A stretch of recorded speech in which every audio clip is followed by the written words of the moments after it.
This is the biggest crowd I've ever had at one of my lectures, so I'm impressed. I asked my family to come so I could at least have a few people here, not knowing that I was going to have this fantastic audience. And so that's what you're going to get today. You're going to get a crash course or smash course in how to run a business. So as this slide shows, I'm the founder of Micrel Semiconductor.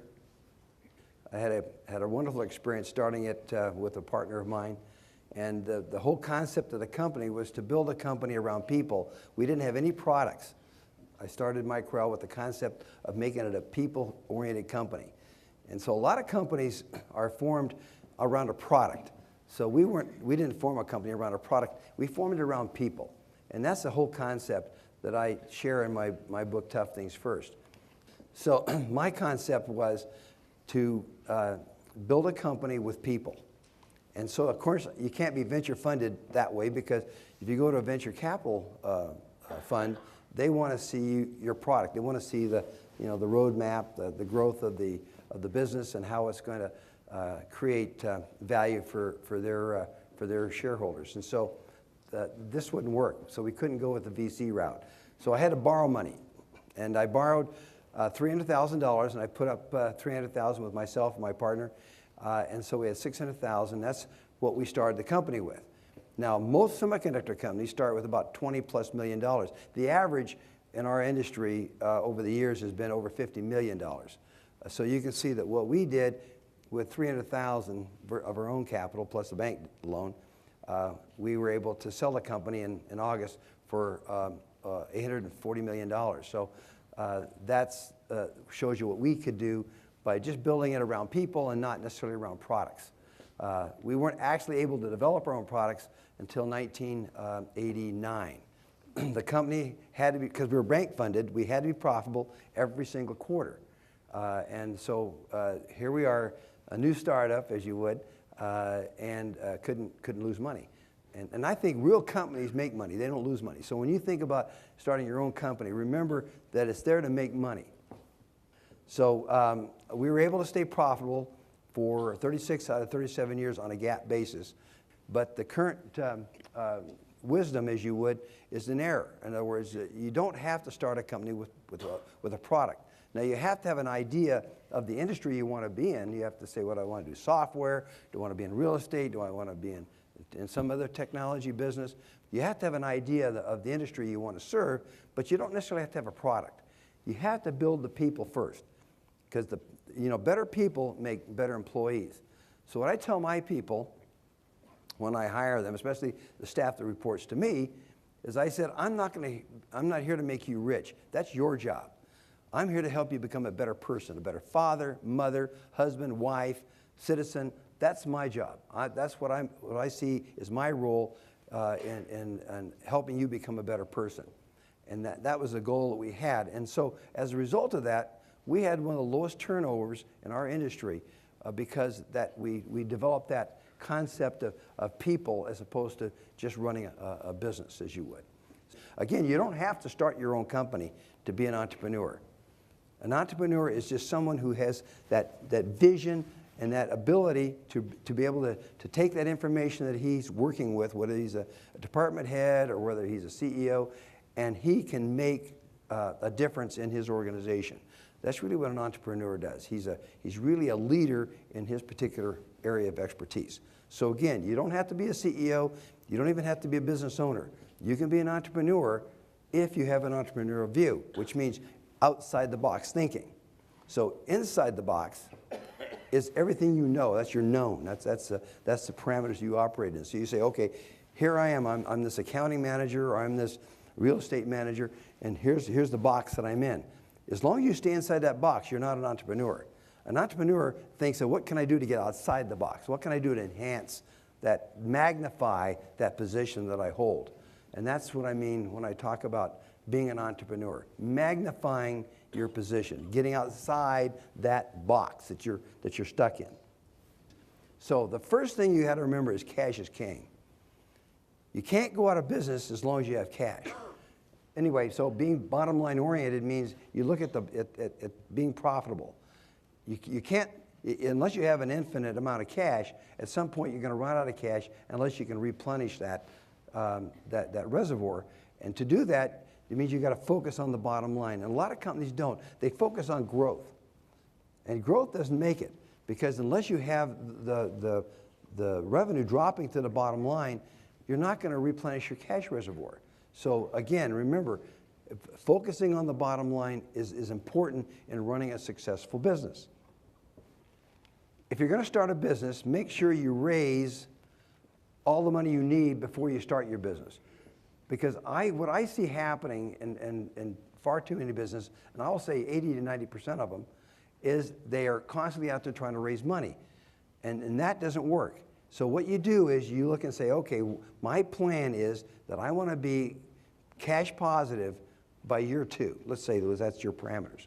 You got to raise enough money to take you to that point in year 2 that you can be at least at break even, if not, putting a little money in the drawer. So again, it's very important to have a bottom line focus in your business, and not to have any more than a year to 2 year horizon in your business plan. Venture capital is not the way to go, and the reason that is because, as I told you before, you have to focus on a product. And the VCs just want you to spend money because they want you to get growth as fast as you can. So they're not bottom line focused. They're strictly top line focused. That's the important thing for the VCs, is that they have a top line growth curve. And that, in my view, is not the way to go. Again, that's not the way real companies should run their business, is to focus only on growth. Growth is fine if you can drop to the bottom line as you do that. So what I found in running my Krell in my early days, I was in my 30s at the time, is that it was difficult for me to do the tough things. And I had to learn that I had to love the things I hated to do. And I know this sounds crazy, but learning to love the things you don't like doing develops a discipline. Discipline is nothing more than doing what you don't like doing and doing it well. That's the whole concept of what discipline is, whether you're running a marathon or whether you're running a company. And that's the key here, is to have that ability to learn to love the things you hate.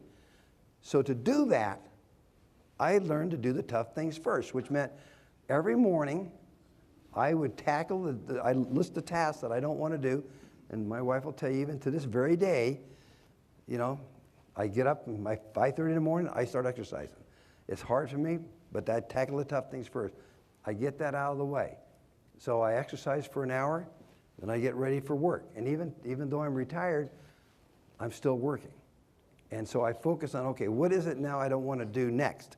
And then I do that next. So I always get through the tough things first, so that the balance of my day is free. Because what happens is that if you have to sit there and say, okay, I got to remember to do that task, either today or tomorrow or some later point, that's going to be on your mind. You're going to be 30% less efficient. And that applies to you as students, by the way. If you get in and do the tough part of your material first and get that out, you won't be thinking about it. You'll improve your ability to study 30% better. Learn to listen. We have 2 ears and 1 mouth for a reason. And I break it down into 2 parts. One's called a willing listener, and the other is called a person willing to listen. So a willing listener is someone like a doctor who's really concerned about you. He lets you talk. He lets you tell him how you feel, because you're the best example to him of what he needs to help you fix. And so he wants to hear, he wants to listen to how you feel. So a willing listener is somebody, again, the bottom trait of both being a willing listener or willing to listen is to be humble. And so being humble allows you to listen carefully to what that person's saying, not interrupting. Again, you have 2 ears and 1 mouth for a reason. Use them proportionally. Okay, so now a person willing to listen is like a student. A good student is willing to listen. He wants to be taught. And that's the bottom line that you have to do here as students at this great university, is to be the listener, to let the teacher do the talking, not you. And if you're off dreaming about something else, working on your iPhones or your tablets or whatever, you're not paying attention. So, you know, when I went to school, we didn't have all that. And so I spent a lot of time just focusing on my teacher. And I didn't do it offline, or online. I did it actually in class. And that was good because I was able to get the gestures and the inflections of my teacher. People are your most important asset. And that's why I started my Krell. I knew that, and the reason I left my prior company because I was tired of getting fired. You know, Tom Peters in his book, Pursuit of Excellence, says, if you're not getting fired, you're just not trying hard enough.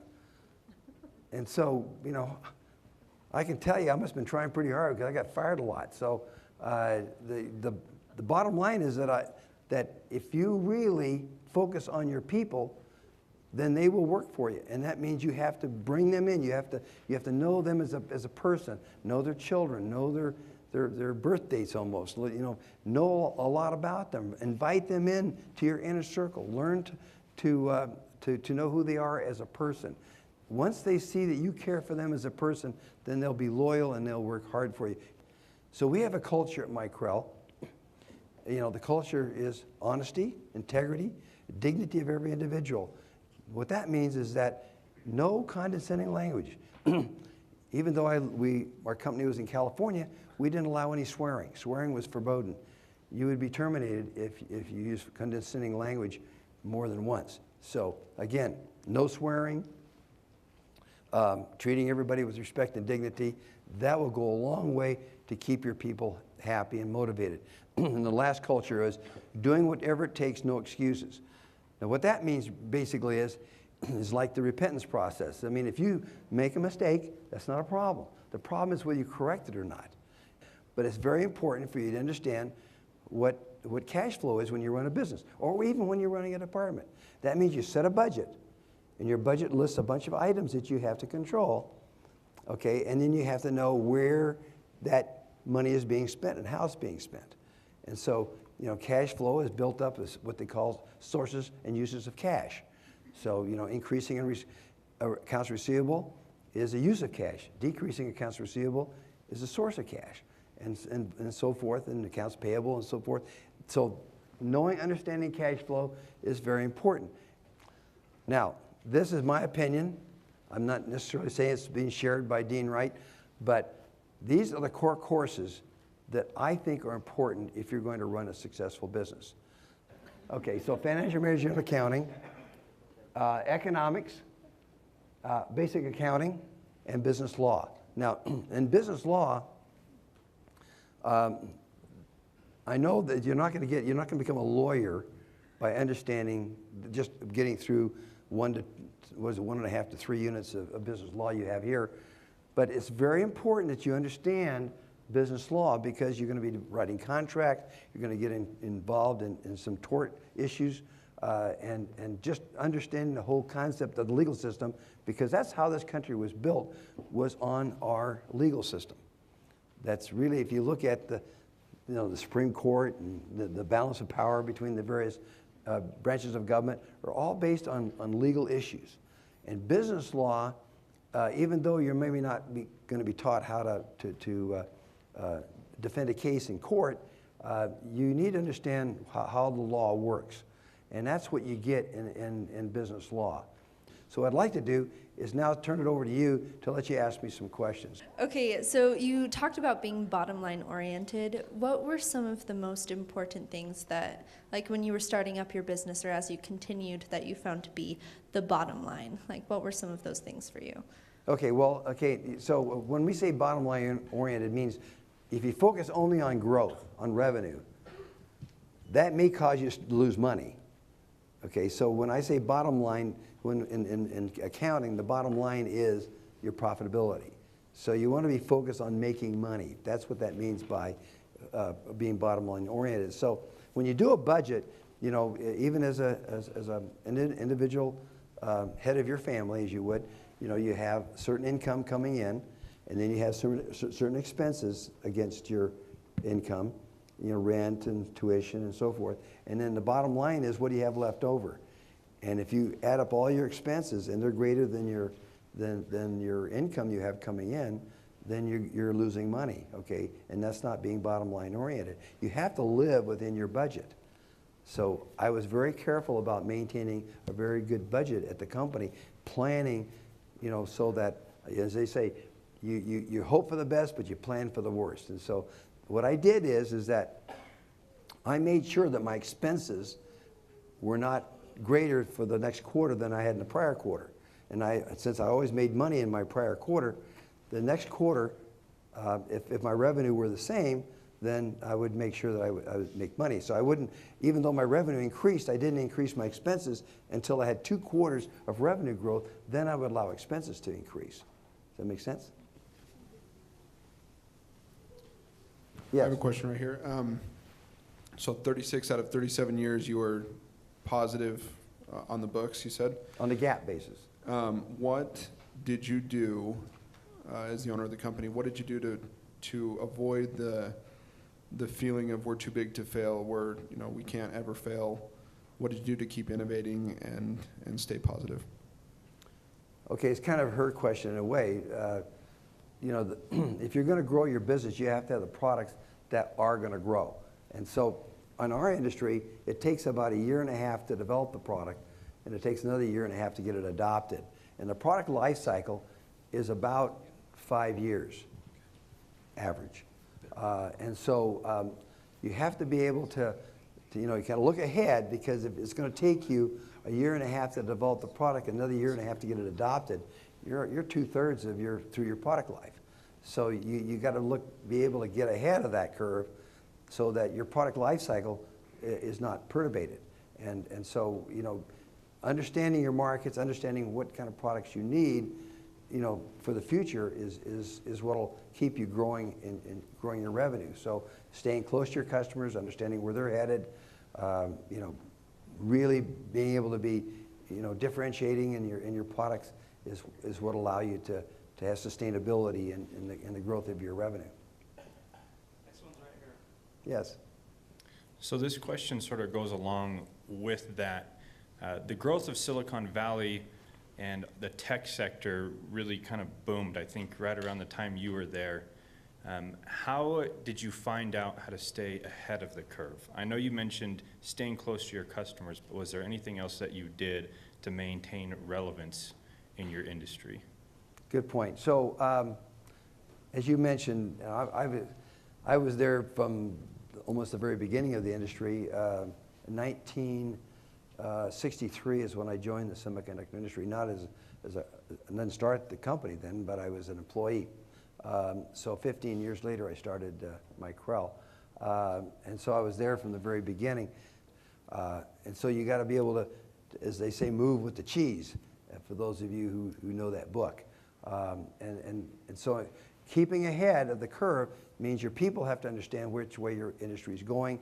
You have to adapt. The industry now is pretty worldwide. Anyway, back to your point. You have to really know the direction your industry is headed, and you have to change in your product definition. So just like we did, going from chips to systems is kind of which way the industry moved. So we were integrating from being basically just a chip to an actual system on a chip, as you would. So again, that's kind of what you have to do to stay ahead of the game. Right here. My question is, what steps did you take to avoid pitfalls and challenges in your partnership? Okay, that's a good point. And the way that I find to do that is you have to love them. And so you have to love your partners. If you can't love your partner, then it's not going to work. And your partner, if you're married, is your spouse. And if you don't love each other, you're not going to work well together. So that's how you avoid that pitfall. Is just like when you're in your companionship on your mission, you have to learn to work together. And you have to really love each other and respect each other. You're going to be different. You're going to have different talents, different personalities. But really, to be successful, you have to have that love and respect for each other if you're going to have a good partnership with your business partners. In reading about you online a little bit, there was a great story about what happened when you thought about dropping out of college. So I was wondering if you could tell us a little bit about what brought you to that point and how you remotivated yourself. My dad remotivated me, by the way. So probably not all of you have heard or read the story. I was in my third year at BYU and decided that I had enough at school. I don't know how many of you have felt sometimes a little discouraged and wanted to drop out, but I decided to drive home and drop out of school. And my mother said, does your dad know you're here? And I said, no. And she says, well, you should go tell him that you decided to drop out of school. And I said, well, I really don't want to do that right now. I want to go to sleep. I've been driving all night. So anyway, so I went to my room and tried to go to sleep. And my mother said, your dad's on the phone. And I said, well, how does he know I'm here? She says, because I told him. So he told me in about 4 different languages to get my rear out to the ranch. And so I went out there, and he immediately started asking me for various parts of my clothes, and he asked me for my keys to my car. He asked me for my wallet. He asked me for my pants and my shirt and my socks. And pretty soon I was down to my underwear, and he said, well, go in the bathroom and take your underwear off. And I says, are you kidding? And he says, no. And I said, wow. So I said, okay, I'll play a silly game. So I went in the bathroom, took my clothes off, and I had these towels wrapped around me, and people coming in out of the bathroom was kind of smiling at them. They wanted to know why I was standing there naked. And I just said, well, I'm just doing this little game with my father. And they got a big chuckle out of that and went and asked my dad what was going on. He said, mind your own business, go back to work. And so 5 o'clock, my dad came and said, I'm shutting up the office. Make up your mind. You going back to school, or what are you going to do? And I said, well, give me my clothes back. And my dad said, no, I'll give you clothes back if you go back to school, but if you're not going back to school, you better catch a ride with one of your friends. I said, I don't have any clothes. He says, well, you're going to go, if you don't want to go back to school and do what I asked you to do, you're going to go out of the world like you came into it, naked. So I said, well, you're not leaving me much of a choice. He says, you're not old enough to make your own choices. So what would you do? I got in my car and went back to school. My motivation was like clothes better than I did being naked. So it was hard. I was in engineering, and it was difficult, and I just thought I'd like to go work for a while. I'd like to drop out and earn some money. And I was living from hand to mouth and having to work part-time for my education, and because I wasn't on a scholarship, I had to work, and so it was hard. I mean, it's hard to study and work, and I was discouraged. I wasn't doing very well in school, and my grades were suffering a little bit. I was telling Brad I was in gymnastics, and I was spending more time in the gym than I was in school, and so my problem was that I needed to go back to my classes and not spend so much time in school. I love playing a thing called racquetball, and I love my buddies down at the gym and at the field house, and so anyway, I was like some of you, maybe a little immature, and didn't have my head screwed on straight. And my dad did, though, thank goodness, and I went back to school. So I don't know how to answer any different than that. I was being ridiculous. I was being stupid. So Ray, I have a kind of a 2-part question. One specifically about the semiconductor industry. And I'm sure you've heard that a lot of the industry leaders have announced new technologies that have broken Moore's law. And I was just curious, like what your opinion is of growth in that industry and what it'll look like going forward, and also just where growth in general will be in the future as well. Okay, that's a pretty technical question for this audience. Moore's law is that the feature size will decrease double every 2 years. In other words, the technology will double every 2 years in feature size, reducing, I should say. And so they haven't really broken Moore's Law. Moore's Law may be broken in the sense of the word, that the concept. When I started in semiconductors, we were selling a single transistor for $2,000. The military represented 80% of the revenue of the industry. Today, it's less than 10%. And so, you know, now we've got, you know, 33 million transistors per millimeter of silicon, and compared to one transistor, which represented like, you know, 1,000 times that, and yet we're getting less money for them now. A microprocessor like the i7 probably is, you know, $200 or $300, has hundreds of millions of transistors on it, and so you're getting more for less. That's what I call Moore's Law, and I've been saying that everywhere I go, that it's really not M-O-O-R-E, it's M-O-R-E. You just get more for less. So, so where's the industry headed? You know, technically we're hitting the wall. At some point, you can't go to 0 nanometers, and I think the smallest geometry we have now is 10 nanometers, which is far more technical than you care to understand. I think the concept of, or where the industry is going, is more systemization, providing the customer a complete system solution, as opposed to providing them just a integrated circuit as you would. So I think that's where the technology is going to be advanced, is the more complete the system is, that you're going to see, like these IoTs, these what they call Internet of Things. You're going to see more of that sort of thing, more system type solutions going forward, because Silicon Valley is more Software Valley than it is Silicon Valley. So my question is, I'm pursuing a career in HR, and I was wondering what type of advice does a former CEO have for a future director of HR? Okay, so again, remember I said you don't have to be a CEO to be an entrepreneur. So thinking outside the box as an HR person, that's human resources, is bringing in the unique kind of benefits for your company at a lower cost. So if you look at an employee's salary, about 30% of it are fringes, which is what human resources handles.